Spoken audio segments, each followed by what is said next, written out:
નવસારીના પાણી પુરવઠા કૌભાંડમાં વધુ એક આરોપીની ધરપકડ કરવામાં આવી છે। સુરત સીઆઈડી ક્રાઇમ બ્રાન્ચે વધુ એક આરોપીની ધરપકડ કરી છે। નવસારીમાં 11 કરોડથી વધુના પાણી પુરવઠા કૌભાંડમાં પોલીસે બેલીમોરાના નાયબ ઇજનેર પાયલ બંસલની ધરપકડ કરી। અગાઉ પાણી પુરવઠા વિભાગના 14 અધિકારી કર્મચારીઓની ધરપકડ થઈ ચૂકી છે। પાણી પુરવઠા વિભાગ તરફથી 90થી વધુ ગામોમાં અધૂરા કામ અથવા તો કાગળ પર કામો બતાવી કરોડો રૂપિયાનું કૌભાંડ આચર્યું હતું। સીઆઈડી ક્રાઇમના સૂત્રોએ સ્પષ્ટતા કરી છે કે રિજુવેનેશન ટ્રાઇબલ કાર્યક્રમ અંતર્ગત વર્ષ 2023 અને 24માં 12.44 કરોડ રૂપિયાનો ભ્રષ્ટાચાર આચરવામાં આવ્યો। ભ્રષ્ટાચાર આચરવામાં 6 સરકારી અધિકારી અને 1 નિવૃત્ત સરકારી અધિકારીની સંડોવણી ખુલી છે।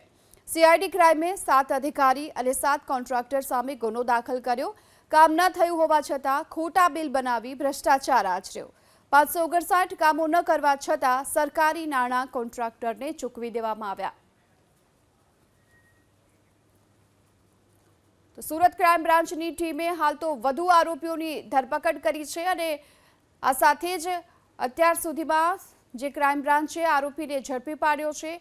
બેલીમોરાના નાયબ ઇજનેર પાયલ બંસલની પણ ધરપકડ કરવામાં આવી છે। આ સાથે જ 7 અધિકારીઓ સામે પણ ફરિયાદ નોંધવામાં આવી છે, જેમાં હાલ નવસારીના સિનિયર ક્લાર્કની સામે ફરિયાદ નોંધાઈ છે। આ સાથે જ 7 કોન્ટ્રાક્ટરો સામે પણ પોલીસ ફરિયાદ નોંધવામાં આવી છે।